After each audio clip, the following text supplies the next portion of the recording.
नमस्कार, मैं दीपिका मिश्रा आप सभी लोगों का बालाजी ऑनलाइन क्लासेस में स्वागत करती हूँ। आज हम क्लास 8 का चैप्टर 3 भिखारी कहानी जो कि रविन्द्रनाथ टैगोर जी ने लिखी है।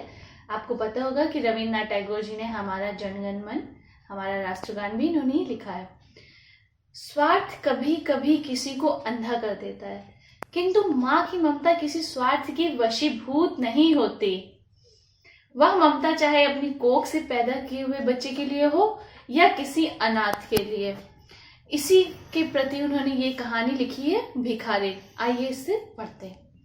अंधी बुढ़िया प्रतिदिन मंदिर के द्वार पर जाकर के खड़ी हो जाती थी और जो लोग भी वहां पर दर्शन करने आते उनके आगे अपना हाथ फैला देती और कहती अंधी पर कृपा हो जाए। तो जो लोग भी मंदिर आते उसका ये मानना था कि वो लोग बहुत दयालु होते थे और वो लोग भी उसको कुछ ना कुछ दे देते थे।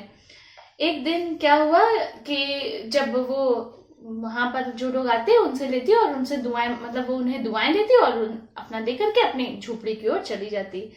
एक दिन क्या हुआ, जब वो शाम को हाथ फैलाकर खड़ी थी, इसी बीच उसने भगवान को प्रणाम किया और अपनी लाठी का सहारा करते हुए अपनी झोपड़ी की ओर जाने लगी। जब वो झोपड़ी के समीप पहुंची तो एक 10 साल का लड़का उछलता कूदता हुआ उसके पास आया और उसको चिपट गया। उसने उसका माथा टटोला और उसने उस प्यार से किस किया, उसको चूमा। उसके बाद में फिर वो दोनों झोपड़ी में चले गए। वो बच्चा कहाँ से आया था, किसका था, इससे उसे कोई फर्क नहीं पड़ता था। कुछ साल पहले क्या हुआ था, लगभग 5 वर्ष पहले क्या हुआ था कि पास पड़ोस वालों ने उसे अकेला देखा था। एक बच्चा जो था वहां पर मतलब रो रहा था और ये अंधी बुढ़िया अपनी गोद में उसको लेकर के चुप कराने की कोशिश कर रही थी। फिर ये बच्चा उसी के साथ रहने लगा। बुढ़िया को जो भी कुछ मतलब भीख मांग करके वो लाती उसे मिलता, तो वो क्या करती, जैसे खाना उसको मतलब भरकम मिल जाता था तो वो क्या करती थी, उसे बनाती थी और पहले बच्चे को खिला देती थी भरपेट। उसके बाद जो बचता था वो खुद खाती थी। और जो भीख में उसे पैसे मिलते थे, उसकी झोपड़ी में एक हांडी थी, मतलब एक मिट्टी का घड़ा था, वो उसको उसमें रखती जाती और उसके बाद उसको किसी चीज से ढक देती कि किसी और की नजर उस पर ना पड़े, जिससे कोई उसे चुरा ना पाए। धीरे धीरे क्या हुआ कि थोड़ा समय बीता। एक दिन उसने देखा कि उसकी जो हांडी थी वो थोड़ी भारी हो गई थी, तो उसको लगा कि अब वो हांडी पूरी भर गई है, तो उसको ये शक हुआ कि कहीं कोई इसको चुरा ना ले। उसने क्या किया, अपनी हांडी को उठाया और अपने साड़ी के पल्लू में छुपाते हुए अपने वहां जो काशी के सेठ थे बनारसी दास, वो बहुत प्रसिद्ध व्यक्ति थे, उनके वहां पर जाकर के पहुंची। उनकी कोठी पर जब वो पहुंची तो उन्होंने उससे बोला कि सेठ जी, आप मेरी इस जमा पूंजी को अपने पास रख लीजिए। मैं एक अंधी अपाहिज इसको लेकर के कहाँ फिरूंगी, कोई चुरा लेगा। तो सेठ जी ने उसकी तरफ देखा तो बोला इसमें क्या है। तो उसने बोला कि भीख मांग करके जो 2-4 पैसे इकट्ठा किए हैं ये वही हैं। तो सेठ जी ने अपने मुनीम से बोला कि ठीक है, जाओ इसको रख दो। उन मुनीम जी ने उसको बही खाते में जमा कर लिया। 2 वर्ष तो सुख से बीत गए, मतलब 2 वर्ष ऐसे ही बीत गए, उसे कोई जरूरत नहीं पड़ी। फिर क्या हुआ, एक दिन उसका जो बेटा था उसको खूब तेज से फीवर हो गया, ज्वर ने उसको मतलब आ गया, उसके ऊपर ज्वर आ गया, बुखार आ गया उसको। तो वो क्या हुआ, गिरती पड़ती सेठ जी की कोठी के पास पहुंची और उनसे बोली, सेठ जी, मेरी जमा पूंजी में से 10-5 रुपए मुझे दे दीजिए तो आपकी बड़ी कृपा होगी। मेरा बच्चा बुखार से तप रहा है और मुझे उसको डॉक्टर को दिखाना है, उसको दिखाने के लिए मेरे पास पैसे नहीं है। अब जब सेठ जी ने ये देखा तो वो बहुत जोर से उसके ऊपर चिल्ला बैठे और बहुत कठोर सा में पूछे, कैसी जमा पूंजी, कैसे रुपए, मेरे पास किसी को कोई रुपए नहीं जमा है। अब वो बेचारी वहीं पर रोने लगी और सेठ जी से मिन्नतें करने लगी कि भगवान ने तो आपको बहुत कुछ दिया है, अरे मुझे धर्म के नाम पर ही कुछ दे दीजिए जिससे मैं अपने बच्चे को दिखा लूं। लेकिन सेठ जी को तो जैसे पत्थर में झोंक ना लगी, उनके ऊपर कोई फर्क नहीं पड़ा और वो उससे गुस्सा होकर के बोली कि तुम जाओगी या मैं नौकरों को बुलाऊं। अब वो बेचारी अपनी जो लाठी थी उसको टेक कर खड़ी हो गई और उसने बोला, अच्छा भगवान आपको बहुत दे। ये कोई आशीर्वाद ना था बल्कि एक श्राप था जो एक अंधी बुढ़िया के मुंह से सेठ जी के लिए निकला था।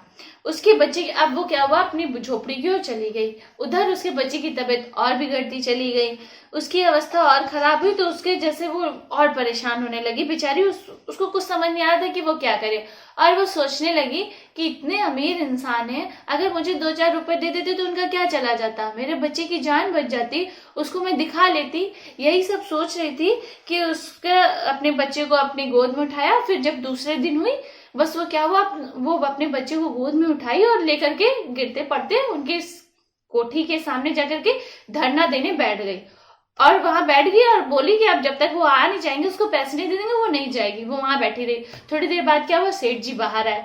अब जब उन्होंने देखा उस बच्चे को उसकी गोद में तो उनको कुछ याद आया कि लगभग 7 साल पहले उनका बच्चा जो था वो किसी मेले में उनसे बिछुड़ गया था। तो उनको याद आया उनके बच्चे के जांघ पे एक निशान था।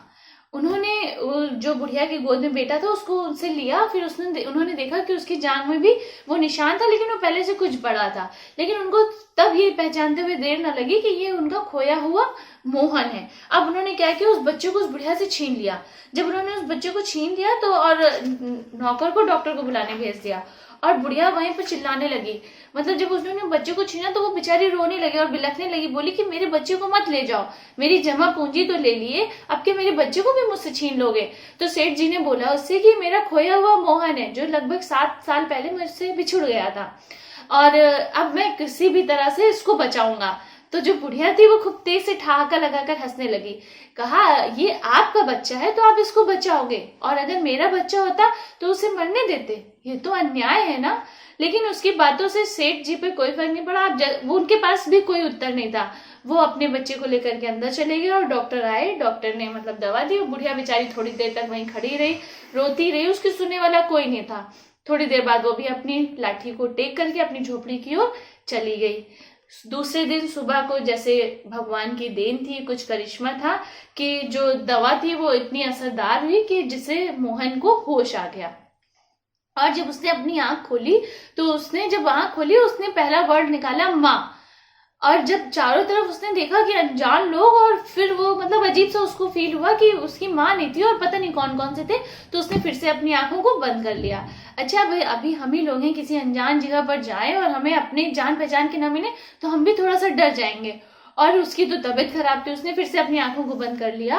और जब उसने आंखों को बंद कर लिया और थोड़ा सा वो परेशान भी था, जिससे उसकी वजह से उसका फीवर दोबारा से चढ़ने लगा। अब सेठ जी को तुरंत उस बुढ़िया का ख्याल आया। उन्होंने फिटन तैयार की, मतलब बग्घी गाड़ी जो पुराने जमाने में चलती थी, 4 पहिया गाड़ी। उन्होंने बग्घी तैयार करवाई और बुढ़िया की झोपड़ी की तरफ चल दिए। जब वो बुढ़िया की झोपड़ी की तरफ गए तो बुढ़िया की झोपड़ी में कोई दरवाजा ना था। वो अंदर गए और बुढ़िया से बोले कि चलो मेरे बच्चे को तुम्हारी जरूरत है, और वो उसको बहुत तेज से फीवर चढ़ रहा है और वो तुम्हें पुकार रहा है। फिर बोले नहीं नहीं, तुम्हारा बच्चा तुम्हें बुला रहा है। अब बुढ़िया भी बेचारी क्या करती, वो भी तो बेचारी अपनी ममता के आगे मजबूर थी, बहुत परेशान थी। तुरंत उसने कुछ नहीं सोचा और बोला चलो। सेठ जी उसको टिकाकर बाहर लाए, उसको अपनी फिटन में बिठाया और फिटन में खुद बैठे और वो फिटन कोठी की तरफ चल दी उनकी। अब दोनों के मन में यही ख्याल आ रहा था कि कितनी जल्दी गाड़ी कोठी पहुंचे और दोनों अपने बच्चे से मिले। थोड़ी देर में कोठी आ गई। सेठ जी ने सहारा देकर के बुढ़िया को नीचे उतारा और फिर अंदर ले गए और चारपाई के पास उसको खड़ा कर दिया। बुढ़िया ने टटोल कर अपने मोहन को देखा, उसका माथा चूमा, और फिर जैसे उस बच्चे ने अपनी माँ का स्पर्श पाया वो समझ गया कि उसकी माँ आ गई है। बस वो आंख खोला और बोला माँ तुम आ गई। तो जो बुढ़िया थी वो बोली मैं तुम्हें छोड़कर कहाँ जा सकती हूँ, मुझे तो आना ही था। बस वो उसकी गोद में लेटा रहा और लेटे लेटे सो गया। थोड़े दिन में क्या हुआ, धीरे धीरे ऐसे ही दोनों साथ में रहने लगे और बुढ़िया की वजह से मोहन भी 10-15 दिनों में लगभग स्वस्थ हो गया। जब वो स्वस्थ हो गया तो बुढ़िया ने बोला कि अब मुझे जाना चाहिए। उन्होंने सेठ जी से विदा मांगी। तो जो सेठ जी थे वो उससे बहुत बोले कि यहीं रह जाओ, यहीं रहो, लेकिन बुढ़िया नहीं मानी। बुढ़िया अपनी झोपड़ी की ओर जाने लगी। तो जब वो चलने के लिए तैयार हुई तो सेठ जी ने बुढ़िया जी को, जो बुढ़िया थी, उसको एक थैली दी। बुढ़िया ने पूछा इसमें क्या है? तो सेठ जी ने कहा इसमें तुम्हारी धरोहर है, तुम्हारे रुपए, मेरा वह अपराध। इससे पहले कि वो इस बात को कंप्लीट कर पाते, बुढ़िया ने उनकी बात को काटते हुए बोला ये रुपए तो मैंने तुम्हारे मोहन के लिए इकट्ठा किए थे, ये रुपए उसी को दे देना। और बुढ़िया अपनी लाठी टेकती हुई अपनी झोपड़ी की ओर चली गई। आपको ये चैप्टर समझ में आ गया होगा। आप एक बार इसको रीड जरूर करिएगा। उसके बाद आपके सारे नोट्स स्कूल में ऐप पर अपडेट कर दिए गए हैं, आप वहां से अपने रजिस्टर में कॉपी कर लीजिएगा। Thank you.